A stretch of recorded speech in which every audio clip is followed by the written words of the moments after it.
신명기 본문 보겠습니다. 1장에서 보면 모세가 출애굽 후 40년 11월 1일 숲 맞은편 아라바 광야라는 표현을 해주고 있어요. 지금 출애굽한 지 40년이 되는 해 11월입니다. 그때 이제 모세가 자기는 들어가지 못하는 그 가나안 땅을 바라보면서 그 아라바 광야에서 출애굽 2세대들을 모아놓고 한 그 설교가 시작됩니다. 이곳에서 모세가 설교한 그 전체 내용의 주제는요, 첫 번째는 거룩하게 살아라는 거고, 두 번째는 그 땅을 차지하라는 거예요. 그 말씀을 계속 해주고 있거든요. 생각하시고 보고요. 그리고 1장에서는 언급하고 있는 내용이 지도자를 세워 모세를 돕도록 하는 일. 그래서 지도자를 각 지파별로 세웁니다. 그리고 가나안 땅에 정탐꾼을 보낸 사건, 그 이야기를 하죠. 그게 굉장히 모세가 볼 때는 하나의 전환점이 되고 하나님을 너무 경노하게 한 일이었거든요. 그것 때문에 또 이렇게 40년이나 걸리게 됐고, 그래서 이런 일들은 이미 출애굽기, 레위기, 민수기에서 다 언급해 오던 그런 이야기거든요.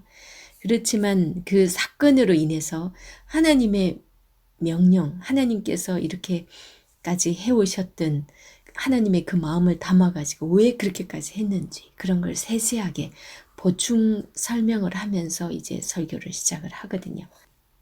어떻게 보면 수십 년이 지난 후 광야의 여정을 돌아보면서 재해석한 거?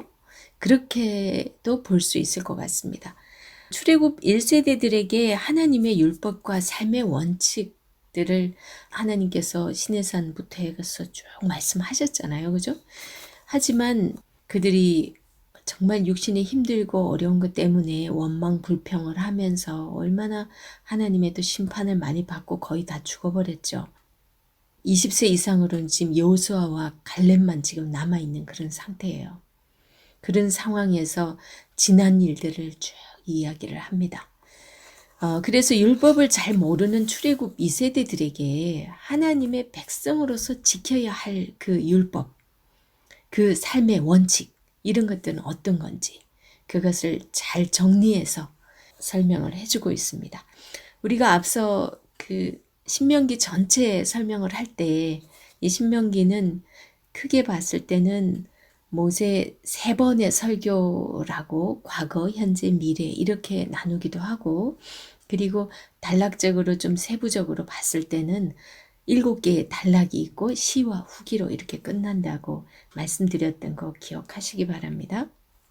1장 1절에서 4장 43절까지가 한 단락이죠. 주로 과거 이야기를 하고 있는 첫 번째 설교라고도 하고, 또 7개 나눌 때도 이건 한 단락으로 봅니다. 제가 아주 중요하니까 1장에서는 조금 길게 설명을 해드릴 겁니다. 앞에 서두에서 어떻게 시작하는지가 너무 중요하기 때문이죠. 1장 1절에서 8절까지 한번 읽어보겠습니다. 이는 모세가 요단 저쪽 숲 맞은편의 아라바 광야 곧 바란과 도벨과 라반과 하세롯과 디사합 사이에서 이스라엘 무리에게 선포한 말씀이니라. 호렙산에서 세일산을 지나 가데스 바네아에까지 10하룻길이었더라. 2절에서 지금 10하룻길 이야기하죠. 그러면서 3절 40째 해 11째 달 40년 11월 그 달 첫째 날의 1일이죠.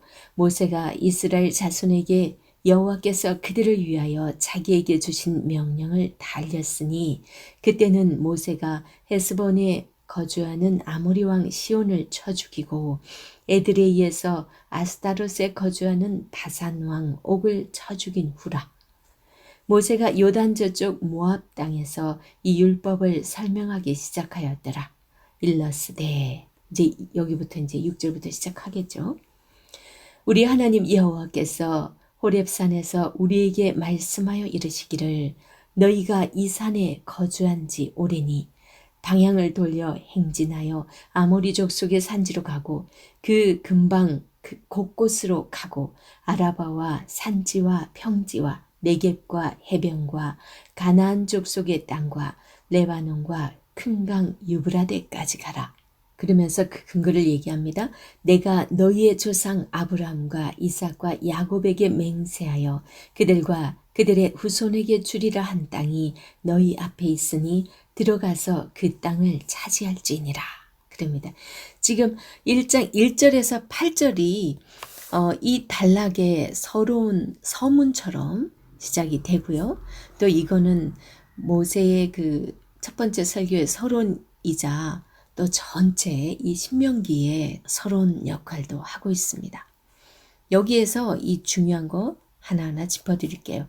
1절에 보면 요단 저쪽이라는 표현을 쓰고 있거든요. 요단 저쪽 숲 맞은편 이렇게 얘기하는데 여기서 요단 저쪽은 요단 서쪽 지대를 가리킵니다.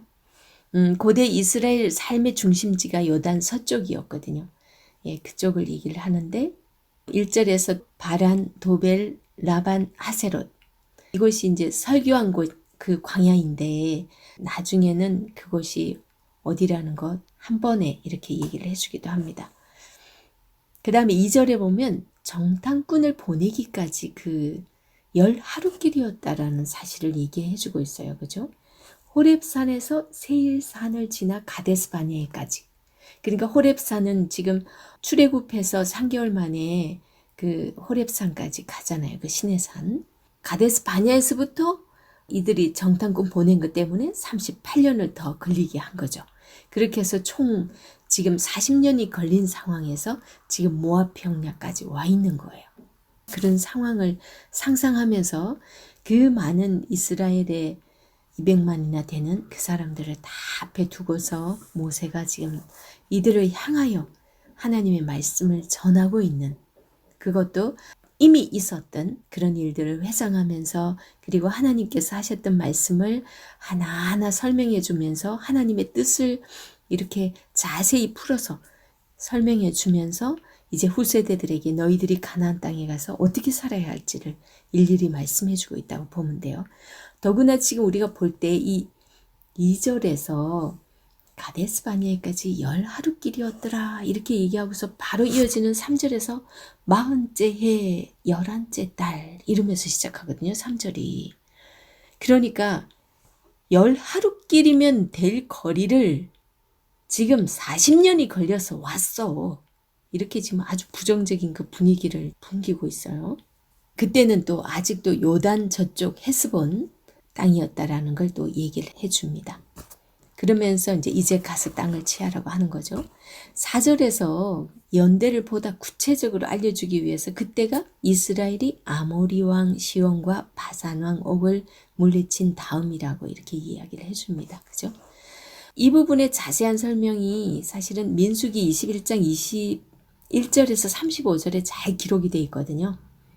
그런데 이제 지금 어차피 이 신명기에서는 이제 과거의 일들을 얘기해도 이제 굵직굵직하게 더구나 지금 1장 1절에서 8절은 지금 서론과 같은 거라 그랬잖아요. 민수기 전체의 서론도 되기 때문에 굵직굵직하게 툭툭 중요한 일들을 짚고 넘어가는 그런 상황입니다. 그리고 5절은 지금까지 언급한 내용을 보다 분명하게 정리해주고 있는 부분이에요. 모세가 요단 저편 모압 땅에서 이 율법 설명하기를 시작하였더라. 그러니까 1절에서 아까 이게 바란, 도벨, 라반, 하세롯 이곳이 설교를 한 그 광야인데 그것이 하나의 모압 땅이란 것을 알게 합니다. 그리고 6절에서 8절 보면 약속의 땅으로 가라는 명령을 하면서 이제 차지할 땅의 경계를 말해줍니다. 경계.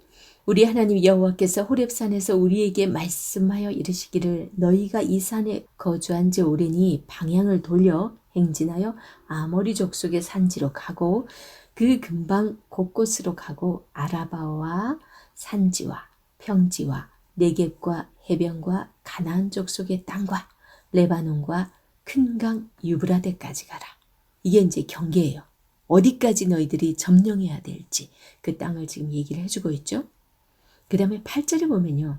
지금 모세가 너희들 거기까지 그렇게 해서 점령해라고 한 것이 이 모세의 말이 아니라 이것은 하나님께서 너희 조상 아브라함과 이삭과 야곱에게 맹세하여 그들과 그들의 후손에게 주리라 한 땅. 너희 앞에 있어서 들어가서 차지하라 한 그 땅은 바로 지금 조상 대대로 하나님께서 약속하신 바로 그 땅이다. 그 얘기를 8절에서 해주고 있습니다. 그리고 9절에서 18절에서 모세가 지도자를 세웁니다. 그죠? 9절.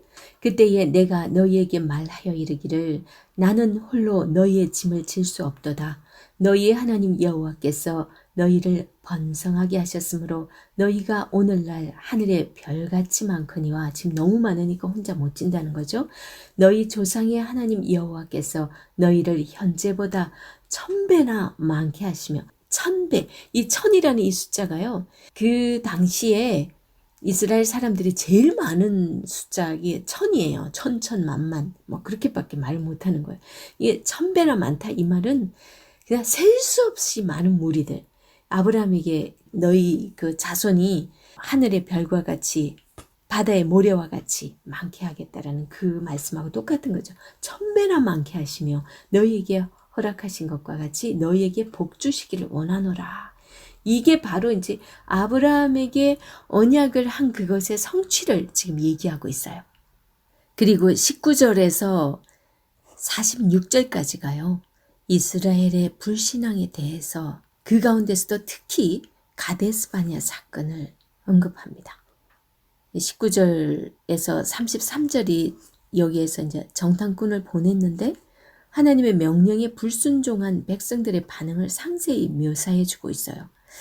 19절부터 최대 반역 사건, 12명 정탐꾼 보냈다가 그들이 이제 10명은 부정적 보고를 하고 2명이 긍정적인 보고를 하죠. 그 10명의 그 부정적인 보고를 듣고서 하나님께서 엄청나게 노하셔가지고 너희 날수대로 그러면서 40년을 이 광야에서 헤맬 것을 말씀을 하시거든요. 그래서 오늘날 지금 40년이 걸렸다는 그 이야기를 해주는 거예요.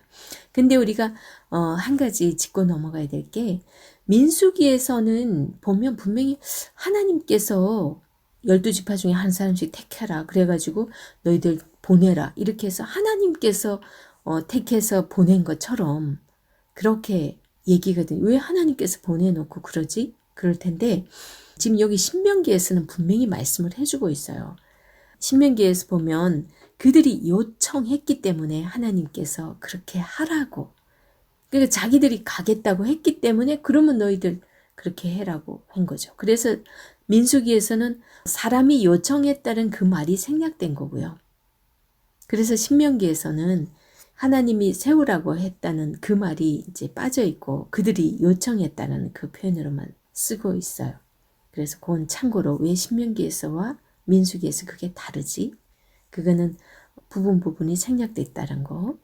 결국은 이제 민수기와 신명기를 봤을 때 우리가 알 수 있는 거는 그 가데스 바네아에서 정탐꾼을 보낸 사실은 백성들이 자기들이 못 믿어가지고 먼저 이제 정탐하고 오도록 좀 안심하고 가려고 그렇게 사람들을 보내려고 했구나. 먼저 그렇게 제의를 해갖고 했구나. 이제 그 사실 제의를 할 때만 해도 하나님은 굉장히 기분이 상했을 것 같아요. 하나님께서 믿고 너희들 날 따라오면은 그거 다 그 땅을 주겠다고 한 건데 지금까지 해온 거 보면 다 알잖아요. 그런데 그 하나님을 못 믿으니까 인간들이 이렇게 돌다리 두들겨 본다고 자기들이 해보겠다 했으니까 그거부터 하나님은 아주 빈정이 상하셨을 거예요. 그래서 이 28절 보면요. 이들이 도대체 10명의 정탐꾼 중에서 어떤 얘기를 하는지 한번 봐요. 하나님이 얼마나 언짢으실지. 우리가 어디로 가랴?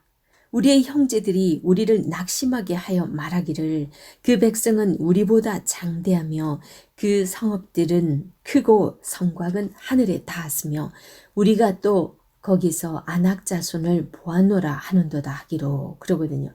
여기서 아낙 자손은 거인들이거든요. 거인 족속들을 얘기하는 거예요.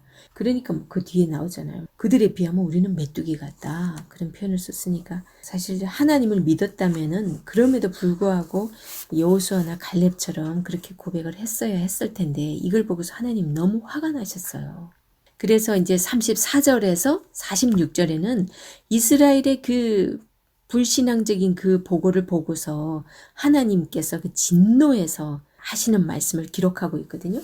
그 중에 46절만 제가 읽어볼게요. 너희가 가데스에 여러 날 동안 머물러나니 곧 너희가 그곳에 머물던 날수대로니라 이렇게 얘기하거든요. 날수를 연으로 계산해서 하신다고 말씀하셨기 때문에 그 38년을 그곳에서 머물게 됩니다. 그리고 이제 2장, 3장은 요단 동편에서 일어난 일들을 기록하고 있는데요. 2장 1절에서 25절에는 세일에서 약속의 땅까지 행진해 간 이야기가 기록됩니다.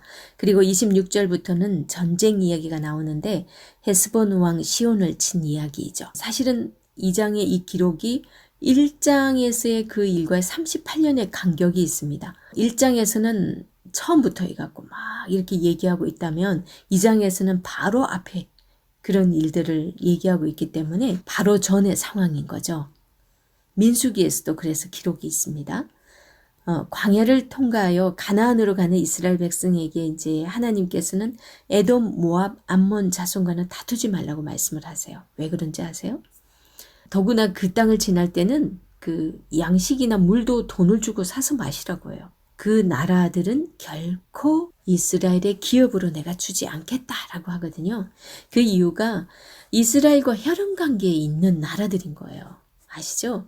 에돔은 에서 족속인 거. 그리고 모압과 암몬은 누굽니까? 롯의 두 딸을 통해서 난 그 족속이 모압과 암몬이잖아요. 아브라함의 조카 롯이잖아요. 그러니까 혈연 관계로 이렇게 묶여 있기 때문에 그들에게 기업으로 주지 않는다 이 말은 넘겨주지 않으니까 치지 말라는 거예요. 물론 치면 하나님께서 지금 상황에서는 그들도 막 다 쳐서 다 이렇게 삼아야 되겠지만 그들은 그냥 내버려 두라고 합니다. 그들과는 싸우지 말라는 거죠. 조카 롯 두 딸과의 그 이야기는 창세기 19장에서 나오고요. 그리고 에서 이야기는 창세기 36장에 나옵니다. 아모리 사람 헤스본 왕 시온은 아주 진멸을 말씀하십니다. 이 진멸이요. 헤렘이거든요. 진멸. 남녀, 노소 누구나 할 거 없이 짐승까지 싸그리 다 죽여버려라. 이게 이제 헤렘이거든요. 합니다. 이걸 보고서 많은 이제 불신자들이 사랑의 하나님이 어떻게 그렇게 잔인할 수 있냐. 그래서 그것 때문에 난 하나님 못 믿겠다. 이런 사람이 많이 있었다고 해요. 그러니까 하나님께서 이 헤렘을 명하신 가장 큰 이유가요. 하나님께서 헤렘을 명한 그 족속들은 아주 죄악이 심하고 그리고 우상이 가득한 그런 나라들이에요. 그러니까 하나님께서 이 가나안 백성들을 구별해서 하나님의 백성으로 삼아야 되는데 이들이 이제 가나안 땅에 들어가면은 그들을 멸하지 않으면 그 잔재물들로 인해 가지고 다 그들이 그 본받아서 우상 섬기고 그게 더러운 죄를 본받을까 봐 죄를 너무너무 미워하시기 때문에 그렇게 하신 거예요. 그런데도 그 사람들이 가나안 사람들 다 쫓아내지 않아 가지고 결국은 그 하나님께서 그러거든요. 그들의 죄 때문에 그들을 멸할 건데 그 멸하는 도구로서 이스라엘 백성들을 사용하시거든요. 그런데 그 이스라엘 백성 너희도 만약에 그들과 그 죄악이 너희들에게 있을 때는 너희도 내가 멸하겠다. 너희도 뽑아서 다른 데 심기겠다고. 그 실제적으로 이 이스라엘 백성들이 패역해가지고 바벨론 포로까지 가잖아요. 그러니까 하나님의 이 성품을 보셔야 돼요. 죄를 미워하는 성품을 보셔야지 이 진멸에 대해서 사랑의 하나님이 너무하시는 거 아니야? 이렇게 보면 큰일 납니다. 우리 창세기 15장 6절에서 아브라함에게 하나님께서 말씀을 하셨어요. 내가 아직 그 땅을 네게 주지 않는 것은 그 땅에 죄가 아직 차지 않았기 때문이다 라고 말씀을 하셨어요. 창세기 15장 6절 한번 봐보세요. 성경에서 하나님은 악한 사람을 반드시 심판합니다. 그래서 가나안 땅 그렇게 무지막지하게 왜 다 그 가나안의 7 부족을 그렇게 죽이라고 했는지 그거에 대해서 우리는 붕괴하면 안 됩니다. 그 사람들이 어떻게 했는지 아세요? 인신제사를 드렸어요. 자기들의 소원을 위해서 자기들이 전쟁을 앞두고 있거나 이러면요, 자기 자식을, 힘없는 연약한 자, 하나님은 연약한 자들을 압제하는 걸 정말 싫어하시거든요. 그 연약한 어린아이들을 불 가운데로 지나가게 하는 거예요. 그렇게 지나가게 해서 아이를 태워 죽여요. 그게 말이 됩니까? 그런 인신제사를 드리고 있었다고요. 그걸 그 유다의 왕들 중에서도 그 짓을 따라한 왕들이 있거든요. 그러니까 정말 우상숭배가 만연했고 동성애가 얼마나 가득했는지 몰라요. 그 가나안에. 그래서 가나안을 심판하는 도구로 이스라엘을 사용한 거예요. 하나님 너무한 거 절대 아닙니다. 이스라엘도 그렇게 또 똑같이 하나님 말씀하신 대로 그들도 죄악이 관영이었을 때 하나님께서 멸하십니다. 그리고 8절에 보면요, 엘닷이라는 이 명칭이 나오는데, 엘닷, 이건 에일랏인데, 에일랏을 그 당시 엘닷이라 그랬는데, 이 부분은요, 이집트와 요르단 그 사이에 한 3km 정도 아카바만에 닿는 곳이 있대요. 이집트와 요르단 그 사이 한 3km 정도 가면은 아카바만에 닿는 그곳이 에일랏이에요. 그 에일랏은 이스라엘의 그 유명한 휴양지로 유명하답니다. 에일랏 공항이 있대요. 기회가 있으면 성지순례 가시면 한번 보실 수 있을 것 같습니다. 주로 성지순례 제일 많이 가는 곳이 이집트, 요르단, 이스라엘 이쪽인데 혹시 가게 되면, 근데 그곳이 이제 지금 이 경계 쪽에 나오는 거죠. 이 가나안 땅을 이제 들어가 차지하라고 한 그곳에 있는 거예요. 8절에 보면 우리가 세일산에 거주하는 우리 동족 에스의 자손을 떠나서 아라바를 지나며 엘락과 에시온게벨 곁으로 지나 행진하고 돌이켜 모압 광야길로 지날 때에, 이렇게 얘기합니다. 지금 여기 그런 지명이 오늘날에도 에일랏이라는 이름으로, 이때는 엘랏이라 그러는데 에일랏, 예, 그렇게 지금 현존하고 있답니다. 그 다음에 3장에서요, 3장 1절에서 11절에는 이제 바산왕 옥을 친 이야기가 기록이 되고, 12절에서 17절까지는 요단강 동편, 르우벤 지파, 갓 지파, 므낫세 반 지파, 이게 두 지파 반이 이제 거기 땅 분배를 받게 되잖아요. 그 사람들이 왜 그랬다 그랬죠? 그들에게는 가축이 굉장히 많았어요. 그래서 요단 동편이 초목이 아주 많아서 가축을 치기에 굉장히 좋은 땅이었대요. 그러니까 이 사람들이 마음이 혹해가지고, 야, 여기 우리 정착하면 좋겠다 싶어서, 아직 그러니까 서쪽 편 하나도 점령하지 않았고 지금 본격적으로 제대로 가나안 땅을 다 차지하지도 않았는데 요단 동편 그쪽에 그 땅 자기들이 원해가지고, 그거를 그러면은 너희들이 서편에 우리가 땅을 차지할 때 앞장서서 싸우면은 그걸 허락해 주겠다. 그런데 실제로 그렇게 해서 또 차지합니다. 그래서 이제 그곳을 허락하죠. 그리고 8절에서 22절에는요, 정복하지 못한 약속의 땅을 정복하러 가라고 합니다. 물론 이때는 여호수아가 앞장설 것이라고 그 얘기도 해줍니다.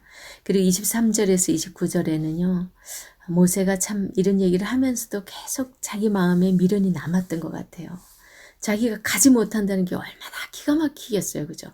이 40년을 생고생을 하고 정말 온갖 그 이스라엘 백성들한테 온갖 죽을 욕을 다 먹어가면서 이렇게 왔는데 이제 거기서 넌 못 들어간다 그랬기 때문에 그렇게 얼마나 마음이 계속 미련이 남았겠어요. 아무리 하나님 말씀이라서 순종은 하겠지만, 그래서 마지막으로 하나님께 다시 모세가 하나님께 간구하는 그런 모습이 나옵니다. 하지만 하나님께서 거절하시죠.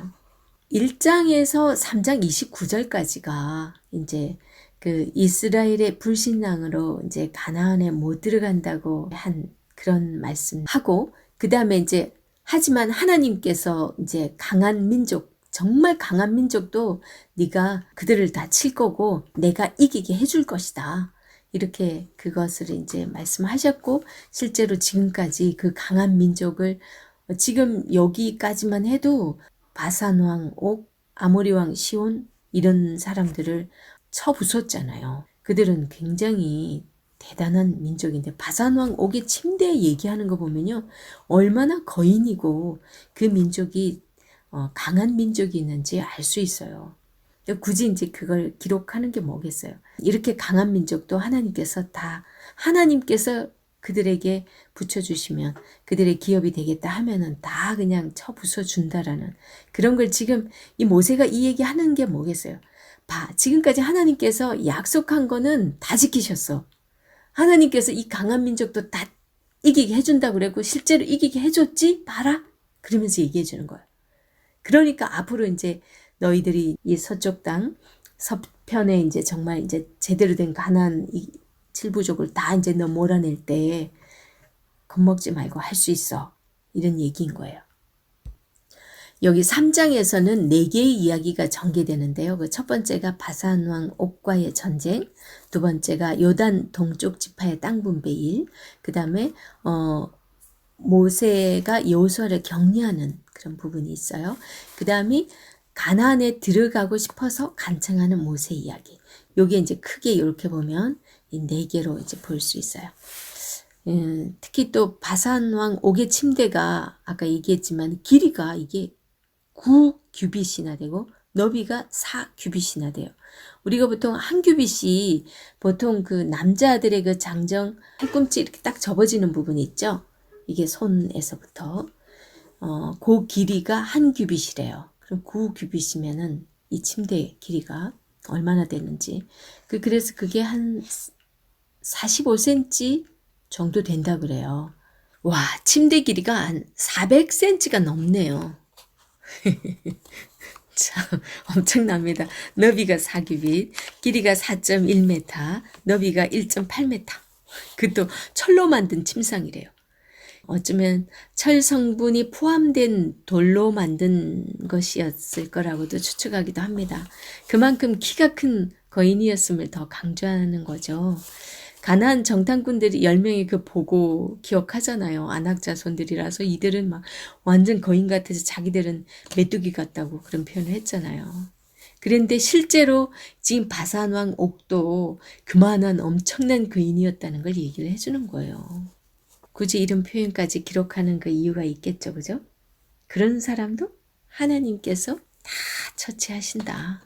그럽니다. 그리고 이제 32장에서 언급됐던 그 요단강 동편에 정착한 세 지파 이야기 엄격히 따지면은 2지파 반이죠. 2지파 반 이야기를 굳이 여기서 이미 민수기에서 다 얘기했는데 그죠?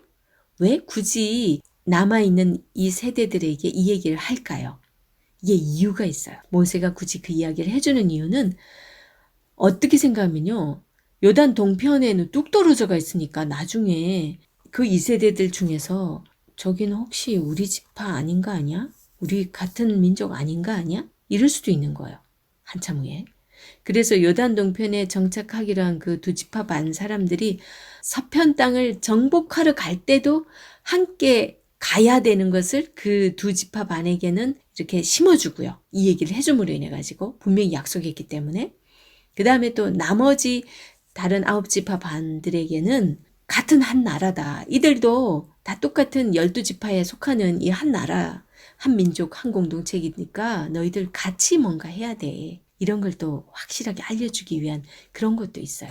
그 다음에 이제 또 크게 봤을 때 이제 모세가 해오던 그 역할을 대신해야 되는 게 이제 여호수아잖아요. 그래서 이제 그 여호수아가 얼마나 부담스럽겠어요. 그 여호수아에게 하나님께서 먼저 가서 친히 싸워주실 거니까 너 두려워하지 말라. 그러면서 격려를 해줍니다. 그리고 모세의 그 기도 얘기했어요. 출애굽기, 레위기, 민수기 이렇게 오면서 지금 사실 민수기에서 하나님께 그런 얘기 들었을 때 모세 한번 좀 하나님께 다시 한번 간구해보면 안 될까? 하나님이 다시 해서 어떻게 들어가게 해주면 안 될까? 이런 생각 사실 했었는데 모세가 이렇게 구하는 걸 보고서 이게 똑같은 이 사람의 마음이구나 하는 생각이 들었어요. 그런데 역시 하나님께서는 나름대로 그 못 들어가게 한 데는 나름의 이유가 있으시고 의미가 있으신 것 같아요. 하나님 결국 거절하시잖아요. 그거는 이제 약속의 땅 가나안. 이건 또 우리는 구원과도 많이 연결시킵니다. 가나안은 사람의 공로가 아닌 지금 모세가 그렇게 아까 제가 얘기했듯이 그렇게 40년을 뼈 빠지게 고생했는데 정말 온갖 욕을 다 들어먹고 그랬는데 하지만 그 공로가 아닌 오직 믿음으로 가는 곳이라는 것을 우리는 알아야 되는 거죠. 모세가 반석을 2번 쳤을 때 기억해 보세요. 하나님께서 하신 말씀이 네가 믿지 아니함으로 이렇게 말씀을 하시거든요. 그러니까 하나님께서는 이게 모든 걸 세우는 거잖아요.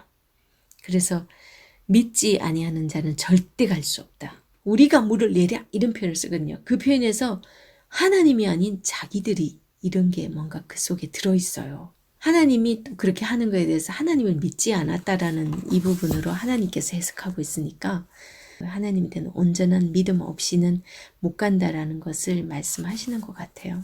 모세를 또 율법이라고 얘기를 해요.